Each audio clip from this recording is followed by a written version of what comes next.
Louise Guédou, Lulu to everyone who knows her, was born in Ivory Coast, raised between there and Benin and shaped by cultures where language, food, and ritual mean everything. When I first came to America, of course I wanted to give everybody kisses on the cheek, because that's what we do. They're gonna put that barrier like, oh, what is she about to do? Hi, I'm Alexandra Lloyd, a French Canadian who's called Birmingham, Alabama home since 2017. Welcome to From Where to Here, the podcast that celebrates the rich diversity of languages, cultures, and the stories that connect us all. Each month, I'll sit down with inspiring guests from different backgrounds to explore their cultures, languages, and tackle some fun in our Truth, Dare, or Debunk segment. Whether you're a language enthusiast, a culture lover, or just curious about the world, you're in the right place. Let's dive into your next favorite cultural adventure.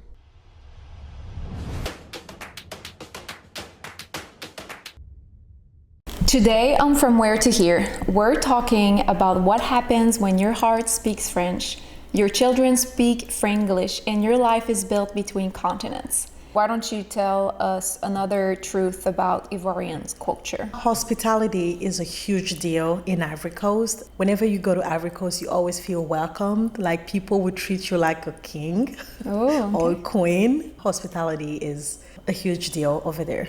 And when you go back as a tourist or as someone who hasn't visited in a long time, are they as equally hospitable or more hospitable, or it's mainly with strangers? Equally. As long as you're coming from some other place, they will treat you like, because they want to make sure that you are feeling comfortable. They want to make sure that you feel at home. So they will treat you very well. How is this demonstrated? There are many ways, but the most common way is people will literally invite you into their home to offer you, lunch, dinner, whatever, and have fun. Wow, that's really kind. What's another truth about the Ivorian culture, maybe that you can share with us? That's a general, thing. Everyone knows that there's no way you can go to Ivory Coast and not have fun. Ivorians we just love having fun. That's fun to have fun with just little things, basically. Yes. Okay. Where does that joy come from, you think? Is there a spiritual connotation or like tied in history of some way? I would say both. I don't know. It's just part of our genes, maybe. People in Ivory Coast can literally go out on a Saturday night to the club or to whatever event and be back home the following day at noon. Have you seen that before? That's how bad they have fun. Oh, that's great. Because Voodoo is widely practiced in Benin, many people assume witchcraft or danger. Can you explain why? Voodoo has always been portrayed as something that is used to harm people. The easy word is witchcraft. People think of it as witchcraft. And I think this is due to the fact that the Voodoo religion uses a lot of things like, animals and stuff that have to do with sacrificing and stuff like that. But in reality, Voodoo is actually a religion, just like Christianity or Islam. It is not used to harm only like people think. Voodoo is also used to do good things, to actually bless people, solve family traditional issues. So this is not true. How does it feel when people are afraid of that type of practice and it's tied into part of your culture? Yeah. How does that feel? It's a little bit frustrating because it makes people scared to actually go to Benin. But Benin is actually a beautiful country to visit. And when you go to Benin, people over there are so nice. They are so welcoming, just like in Ivory Coast. So we probably have people somewhere in the world who are missing out on this just because they think if they go to Benin, something's gonna happen to them, or there's witchcraft there, there's voodoo there, they don't want to risk their life, but they can actually go. It's a beautiful country to visit.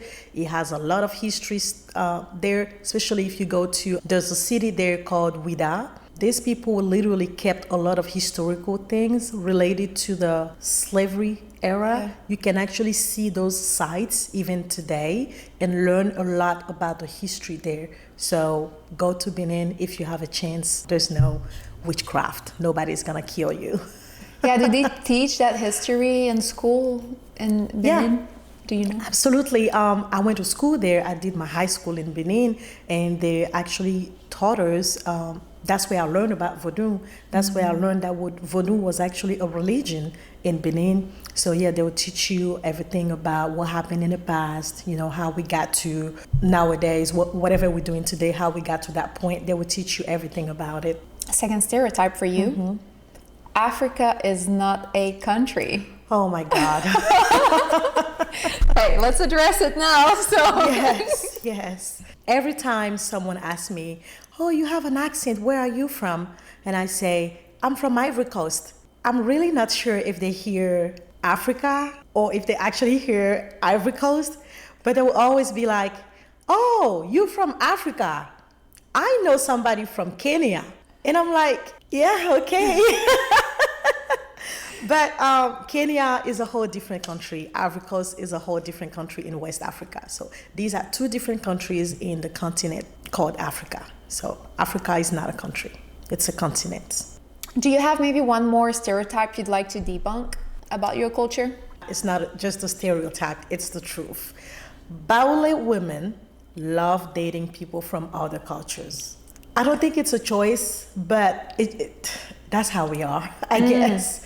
I don't think we plan on doing that. But if you go to Ivory Coast and you meet a lady who is married to somebody from some other country, usually she's Baoulé. Baoulé women, usually when you see, multicultural people, if you ask them, oh, where are you from? They'll usually tell you, my mom is Baoulé, my dad is from France. Yeah. My dad is from Italy. My dad is from whatever. And the mom is usually Baoulé. Oh, so okay. it's actually a joke over there. People use it as a joke. And they'll be like, oh, come on, Baoulé ladies. Why y'all love dating other people like that?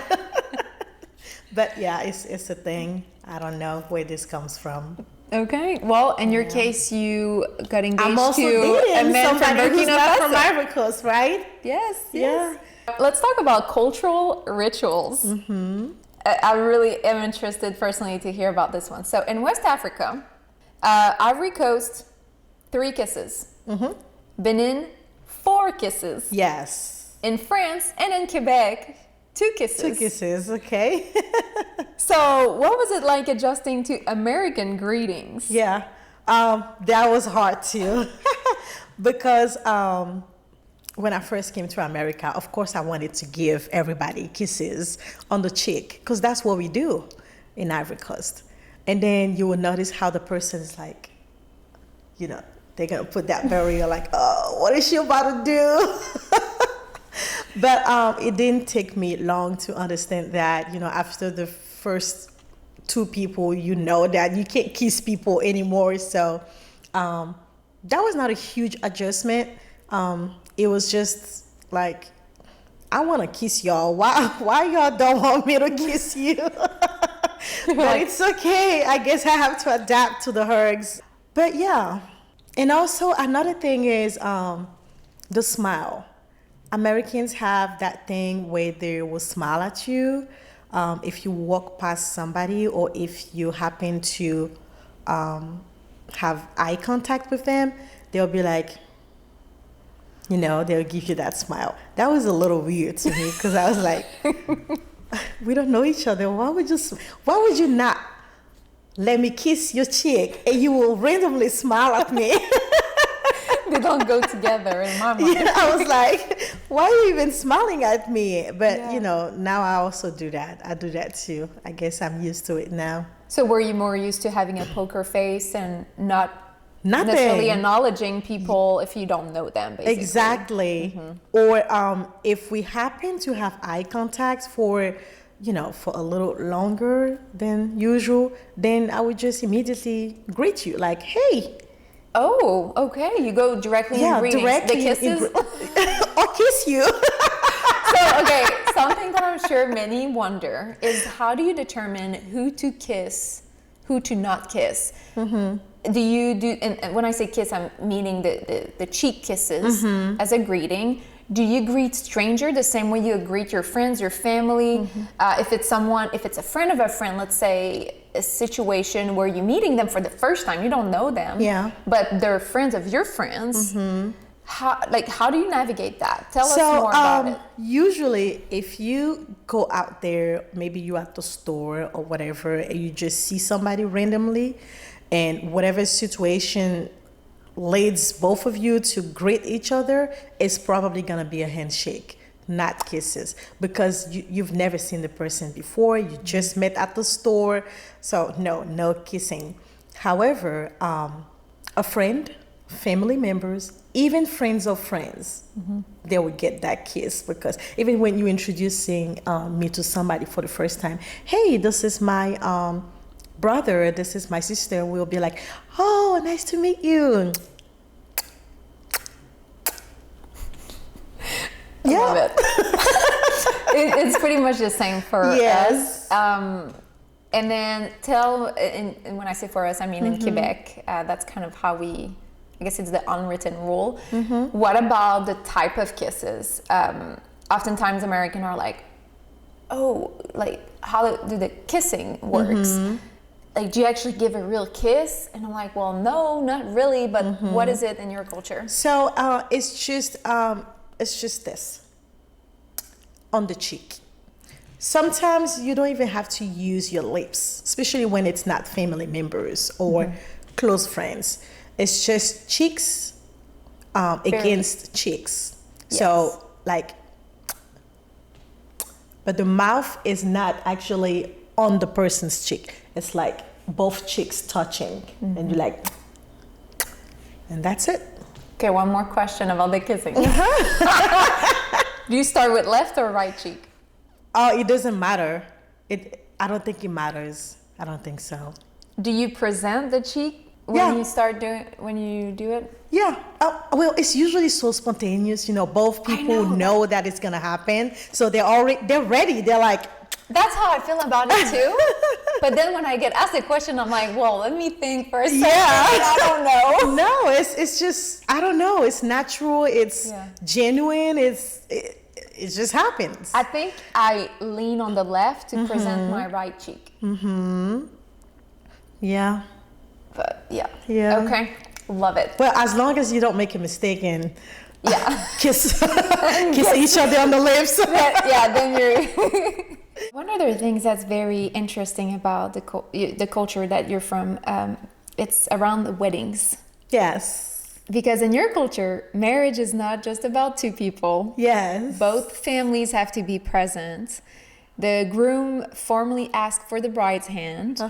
There's a detailed list of things to give the bride, the family of the bride, and that might include clothing, jewelry, money, gifts that have some symbolism. And there's also singing, there are prayers and a lot of celebrations around that event of getting married. Yes. Tell us, why is that ceremony so important? And what does marriage really represent culturally and religiously and for you and your family? Yeah. So they are very important, like you said. The reason why I believe is because marriage is not easy sometimes for some people. And then sometime down the line, if unfortunately the couple is going through some challenges, because there were witnesses when they were getting together, those same witnesses can be used to try and make things better if the couple get to the point where they can't fix it on their own.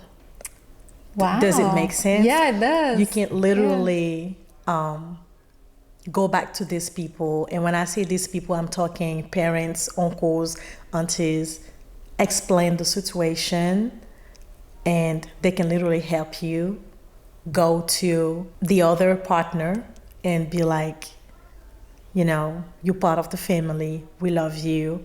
We we were present, we were witnesses when you guys were, building this family. So we want things to get better. Sometimes they have the best words to kind of, remediate the situation and make sure that the couple doesn't get to the point where they want to split or, hate each other or whatever.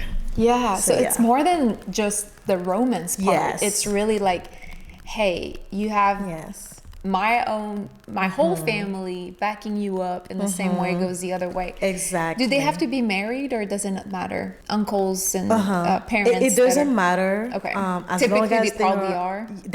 Typically they are. Mm-hmm. Typically they are. But they don't have to. But most of the time they are. Okay. Another reason why this is very important is also because in Africa, a child's education is not just the problem of the parents. It's everybody's concerned. And sometimes we have work, we have things that we need to attend. And that's another reason why the whole family needs to be there, because sometimes you will need them to watch over your children, to go do certain things.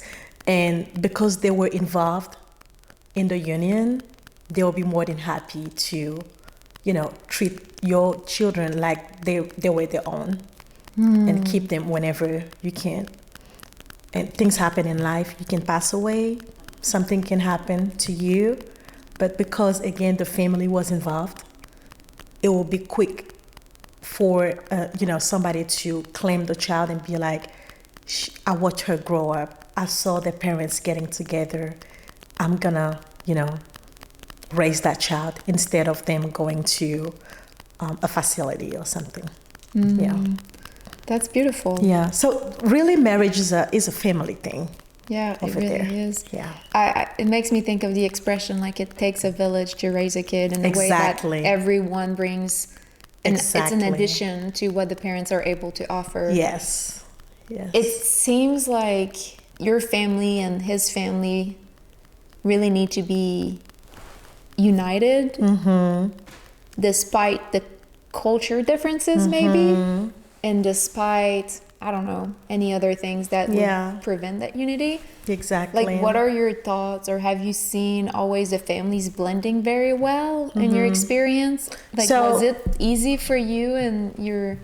Even in Africa, there are cases where both families just don't get along. Even though they also went through the whole ceremony, the whole traditional wedding thing, they just don't get along. And you will oftentimes see those members of the family, uncles, whatever, try to bring everybody together. But yeah, there are cases where whatever the problem is just a bigger problem than being united. So could it be an option, or could it be a problem if the families don't get along, but the couple does? Yes. It could be. This is usually, and this happens a lot. There are marriages that actually failed just because both families don't get along. That's how important it is for us. So we would try, oftentimes we would try to make it, easier we will try to bring everybody together. But if it doesn't work, it doesn't work, And I've seen people literally split a whole marriage just for that. I wouldn't do that, but I've seen it. I've seen people splitting just because the families don't get along. That's how much of a big deal it is. Yeah. What's the minimum threshold? We're just talking. And even that depends on the culture. Okay. For example, let's take my example. My Baoulé side, they don't ask much. My Benin side, they ask a lot. So we followed the Benin way. But what is a lot, or what is not much? I think Baoulé, how much were they asking? I don't even remember, but that was not a lot. It was very minimal. Like a range maybe of like... Okay, for the money itself, I want to say nothing less than let's say $50 and up. Oh, okay. $50 and up. But, everybody got their own ways. Yeah. But that's like Me the one that's personally, not a lot, right? That when you say that. I would consider $50 insulting. Yeah, no, That's I get me. that. But yeah, some people are in really, they're struggling. They just can't do more than that. And they'll just do that. Okay, let's take a different approach on this. So let's say I'm someone that wants to get a Baoulé lady. Baoulé or Benin. No, Benin. Benin asked for more. Yes. So I want to get that Benin. I want to marry her. She's the love of my life. Yeah. Now I need to impress her family. Yeah. What would you recommend that I invest money-wise, but also gift-wise? Money-wise, definitely no less than $2,000. Okay. Yes. All right. Because if you do anything less than that, it's not going to be that impressive. If you really want to impress, you got to do more than $2,000. Okay. Let's double it up. And that's just for the money. Yeah. Because you also bring other stuff along with the money. You bring some traditional attires, traditional clothes. Well, in my case, I got the money. I'm not going to disclose the amount. That's okay. But yeah, I got the money. I got some purses, jewelry, the traditional clothings. There's also some traditional stuff. These are not expensive at all, but they have to be present. They have like a traditional significance. They have to be there. It's like nuts. I really don't know how to call it in English, but it's like some nuts. How do you call it in your language? Cola. Cola. Cola. Yeah. Back home we call it cola. They have to be there. What does it represent? Anything specific? What does it represent again? I don't even know. Oh, okay. But the uncles and stuff, they will lay it on the ground, and it's like they will ask the ancestors, especially if you lost your dad, like in my situation, if they agree to the union, because even if they are not physically there, we will still ask the permission, and the positioning of the kola will tell you if the dad actually agrees or not. Yes. Oh wow, so that's serious. Yes, they can literally read it, and they will tell you ahead of time. Okay, if the kola is facing this way or that way, it's bad. If 2 of those 5 kolas, this is just an example, 5, it could be 6, whatever, are facing that way, it's good or whatever, then they would throw it in front of everybody. In my case, the kola faces the right way. So I was like, whoo. Wow. So yeah. Yeah, you can be in for a great surprise then. Yes. Or not, or not so good. Yeah. Wow. Okay, so you got the purses, you got the money, you got the traditional clothing, the cola was there. The cola. And then you also have to bring something for the dad, even if he passed away. You have to do it just like if he was alive. So you bring something for dad, you bring something for mom. And when I say something, I mean money and clothing. You can bring other stuff if you want, but there's a minimum. And usually the bride's family will tell you what they need. They will tell you what needs to be. They will give you the required list. Okay, that was my next question. Because if you don't really know them yet, it could be tricky to know what to buy to make an impression. Yes. But maybe there's like the list. And once you know what the list is, so lists are personalized, and then you can go by that list. So it makes it easier. It makes it so much easier. And on that list, they will tell you what's required. Like you can't skip that. And they'll also tell you what's optional. And then you can do everything. You can choose amongst the optional, but the required, you have to provide those. And if you don't, you're not going to get the blessing to marry. Yeah. They're going to be a little frustrated, but everything is negotiable, just like in real estate. Okay. Is that part of your culture too? How like there's negotiations happening? Yes. Oh, tell us more about that. Like, for example, during the wedding, if you give money and the bride's family feel like that envelope is not big enough, then you got to send your uncles and aunties to negotiate with the bride's family, because if you don't provide the amount, they're not going to give you their daughters. So, and there's another interesting thing during that ceremony where the bride doesn't come out right away. So while all these negotiations are being done, the singing, the cheering, the whatever, the conversations, the bride is not there yet. She's hidden What somewhere. does she do? Drinking. Glamming up. Glamming up. Okay. Maybe drinking too. Champagne and makeup. Yes, Okay. yes. With her bridesmaids, singing, having fun. And what they're gonna do to trick the groom, they're gonna put like a huge, maybe you can use like a drape or a piece of cloth or even a blanket, whatever, to cover maybe 4 ladies or 3 ladies or whatever, and bring them in front of the groom, including you. And he better choose you.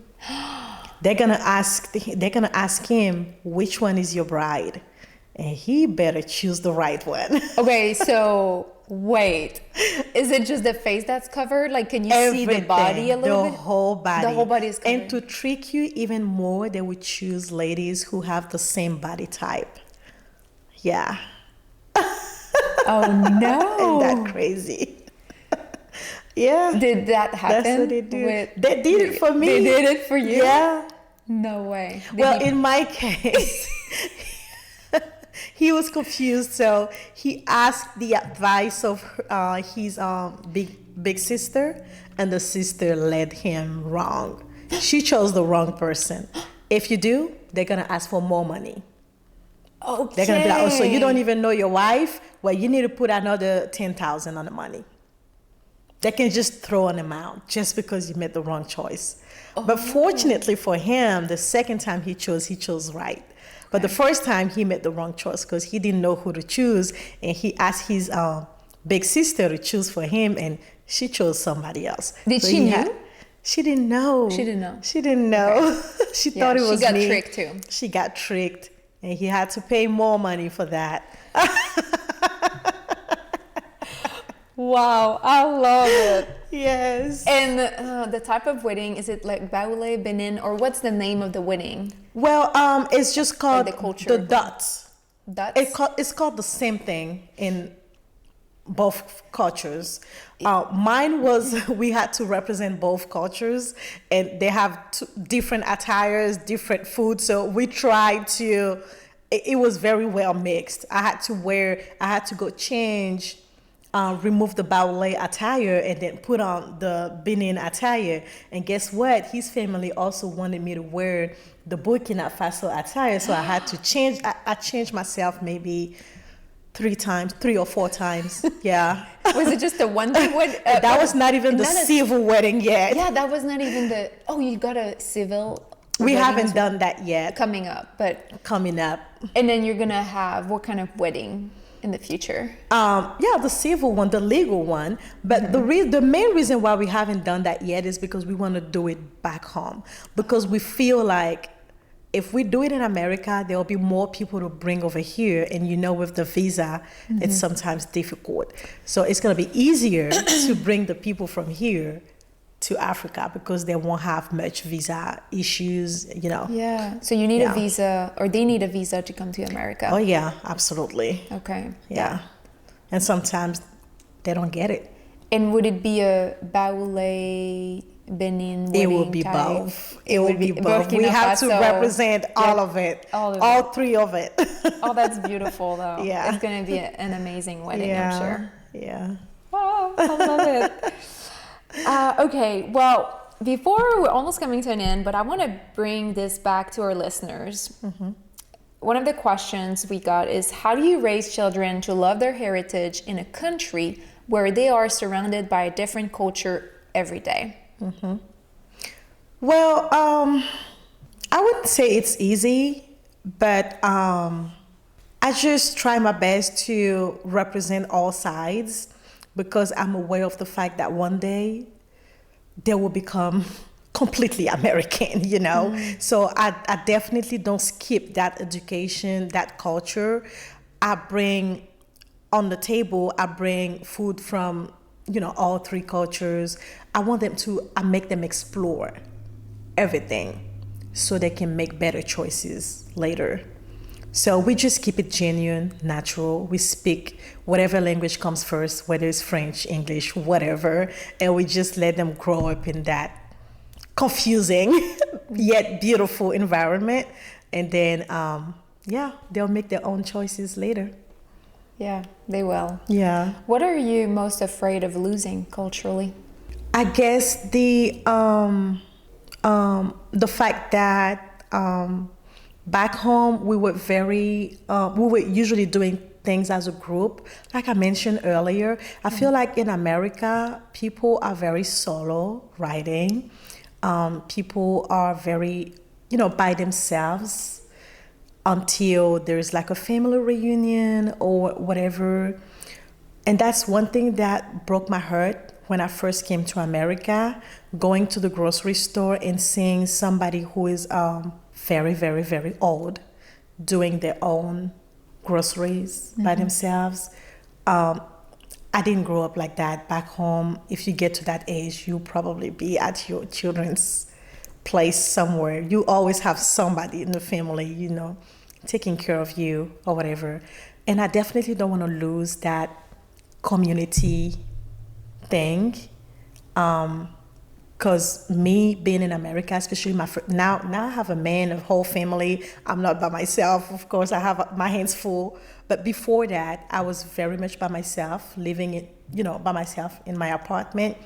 And I feel like this was starting to make me introverted. I was starting to enjoy it, which is not how I grew up. I was always surrounded, and I don't want to lose that. I definitely want my children to grow up knowing that they will always have somebody around. Mom, dad, somebody will always be there. That's one thing I don't want to lose. Yeah, definitely. That's very good. I love hearing you speak on that.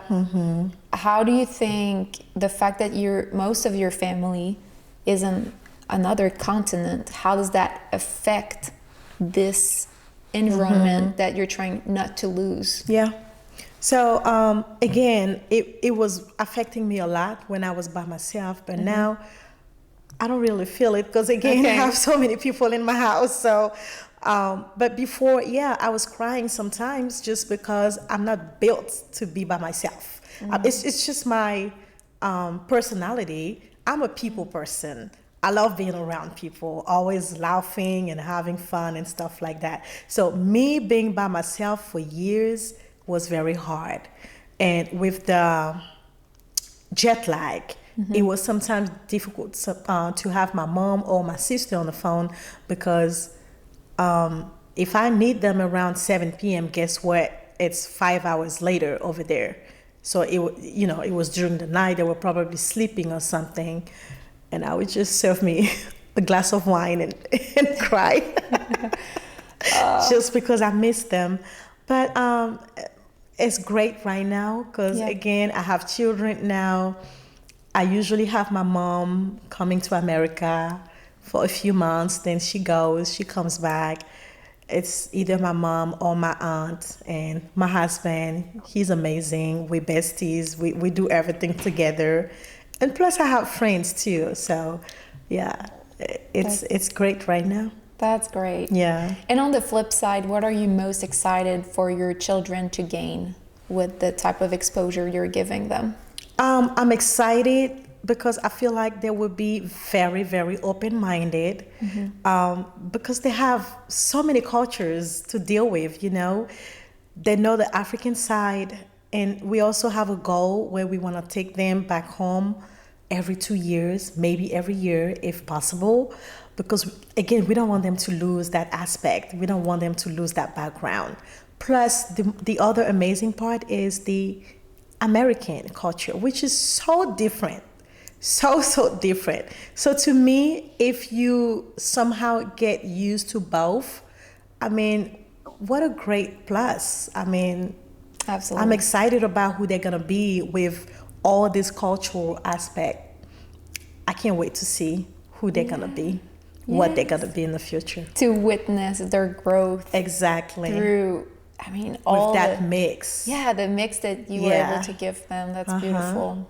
Really, your story reminds us that language, it's not just communication, it's inheritance, that food is memory and accents are strength, and we should honor them. Absolutely. I've learned too through your story that home can be in different places. Yes. And sometimes in French, sometimes in English, sometimes in Franglish, and sometimes in Baoulé. Yes. But if you love this episode, share with someone that's raising bilingual children, either navigating immigration or just want to expose themselves to more culture. And in the meantime, keep exploring.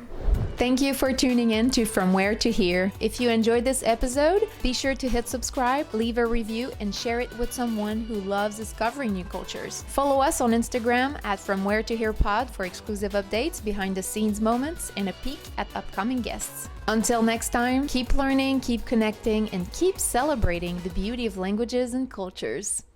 À bientôt!